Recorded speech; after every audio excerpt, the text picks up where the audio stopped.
Hello and welcome to this tutorial on local storage, session storage, and cookies. First, let's define each of these terms.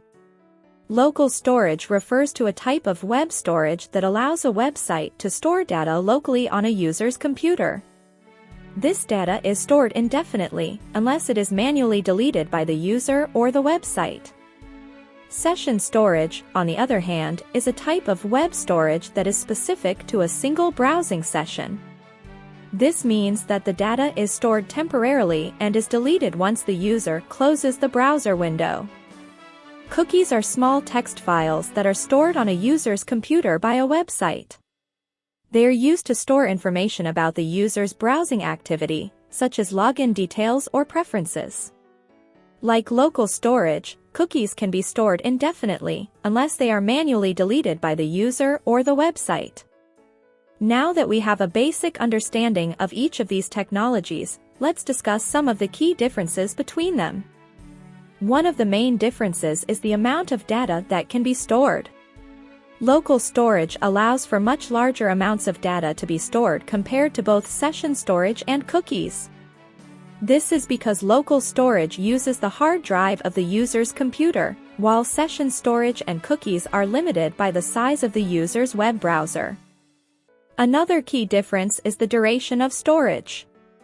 As mentioned earlier, local storage data is stored indefinitely, while session storage data is deleted once the browser window is closed.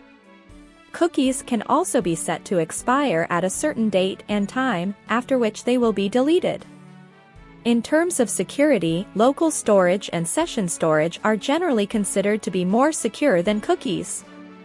This is because the data stored in local storage and session storage is not sent back to the server with every HTTP request, whereas cookies are sent with every request. This means that cookies are more vulnerable to hacking and data theft.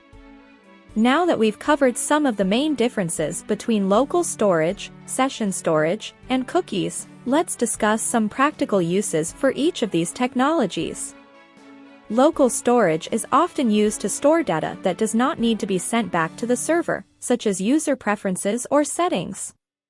It is also useful for storing data that needs to be accessed across multiple browsing sessions, such as login details. Session storage is useful for storing data that is specific to a single browsing session, such as temporary data that is only needed for the duration of the session. Cookies are commonly used for storing data such as login details and tracking user activity on a website. They are also used for targeted advertising, as they can store information about a user's browsing habits and preferences. In conclusion, local storage, session storage, and cookies are all useful technologies for storing data on a user's computer. Each has its own unique characteristics and uses, and it is important to choose the right one depending on your specific needs. I hope this tutorial has helped you understand the differences between these technologies and how they can be used in practical applications. Thank you for watching.